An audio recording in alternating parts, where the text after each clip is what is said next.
আরাফাতনগর যুব সমাজের উদ্যোগে আরাফাতনগর মাঠে ২৬শে সেপ্টেম্বর শুক্রবার বিকেল ৩টায় ফুটবল ফাইনাল ম্যাচ ও পুরস্কার বিতরণ অনুষ্ঠান অনুষ্ঠিত হয়েছে। আরাফাতনগর স্পোর্টিং ক্লাবকে স্পন্সর করেন Salman fashion, Shahin embroidery. Final খেলায় প্রতিদ্বন্দ্বিতা করেন আরিয়ান টিম বনাম জসিম টিম।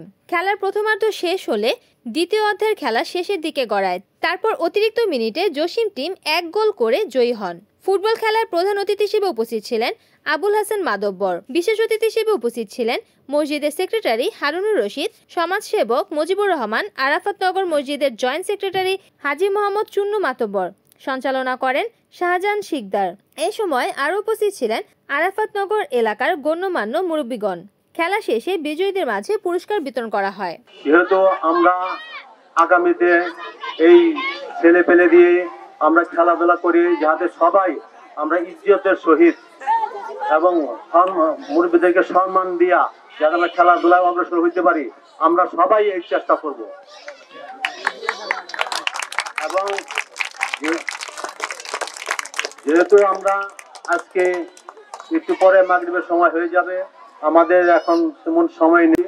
আমাদের এলাকার সন্তান এবং আমি একটু কথা বলতে চাই, যেহেতু যে সমস্ত ছেলেপেলেরা খেলাধুলা করছেন এবং যে সমস্ত ছেলেপেলেরা উপস্থিত আছেন, যেহেতু আমাদের এই সমস্ত ছেলেপেলে দিয়া আমরা খেলাধুলার সামনে অগ্রসর হইতে পারি এবং আমরা সামনে ভবিষ্যতে খেলাধুলা আরো ভালো করতে পারি, আমরা সবাই এই চেষ্টা করব।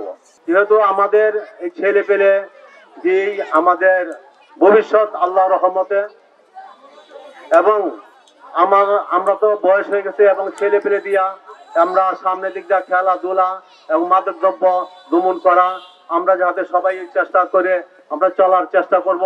এবং আমাদের অত্র এলাকায় যে মাদক দ্রব্য বৃদ্ধি হয়েছে এবং আমরা সবাই চেষ্টা করব মাদক দ্রব্য কিভাবে দমন করা যায় এবং এই থেকে ছেলেপেলেদেরকে কিভাবে রক্ষা করা যায়।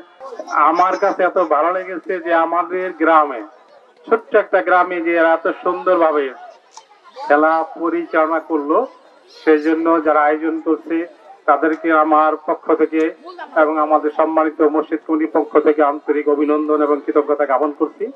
পাশাপাশি আগামীতে যেন আমরা আরো বড় সড়ে, আরো বড় আকারে যে আমরা খেলা পরিচালনা করতে পারি, এই জন্য আমি মুরব্বীদেরকে দৃষ্টি আকর্ষণ করছি। এবং যারা আজকে খেলা অংশগ্রহণ করলো, যে সকল আবার ছোট ভাই বাজার যারা আছে, এদেরকে বলবো যে তোমরা সামনে যেন একটা মাঠের ব্যাপারে চিন্তা ভাবনা করো। এখানে আমাদের মসজিদের সম্মানিত যারা আছে তারা ইচ্ছা করলে কিন্তু একটা ব্যবস্থা করতে পারে। সেই হিসেবে আমি আশা করবো যে আমাদের এলাকার ছেলেরা যেন সারা বছর খেলাধুলা চালাই যেতে পারে, সেই জন্য আমি সকলের সহযোগিতা কামনা করে। আর কিছু নাই, সামনে আপনারা অগ্রসর হন, ইনশাল্লাহ আগামীতে আপনি জিতবেন। কিন্তু আজকে এই হেরে গেছেন থেকে যেন মনটা খারাপ করবেন তা না, যেহেতু যারা জিতছেন আগামীতে যারা ইনশাল্লাহ তারা জিততে পারবেন, আর যারা হারছেন আগামীতে চেষ্টা করেন যাতে জিতার জন্য। আর আমরা চাই যে আরাফাতনগর মাদক থেকে তোমরা যেরকম আজকে সুন্দর সুষ্ঠু মতো খেলা ফুটবল খেলার জন্য ঝাঁপাই পড়ছো, এরকম মাদক বিরোধীর জন্য তোমরা ইনশাল্লাহ আগামীতে ঝাঁপাই পড়বা। সভাপতি সাহেব আছে, আমাদের কমিটি আছে, ইনশাল্লাহ তোমাদের খেলাধুলার জন্য যথেষ্ট পরিমাণ আমরা চেষ্টা করবো তোমাদের সহযোগিতা করার জন্য। আজকে যে সুন্দর খেলা আমরা উপভোগ করলাম, টান উত্তেজনা কাউকে ছোট করে দেখার নয়, উভয় দলই অনেক ভালো খেলেছে, এই জন্য সবাইকে অভিনন্দন। যেহেতু আমার সংক্ষিপ্ত বক্তব্য আমি দীর্ঘায়িত করবো না, বক্তব্য আরাফাতনগর সমাজ কল্যাণ পক্ষ থেকে এবং এলাকাবাসীর পক্ষ থেকে তোমাদের অভিনন্দন জানাচ্ছি। রিপোর্ট করেছেন সুমন ইসলাম, NN TV, নারায়ণগঞ্জ।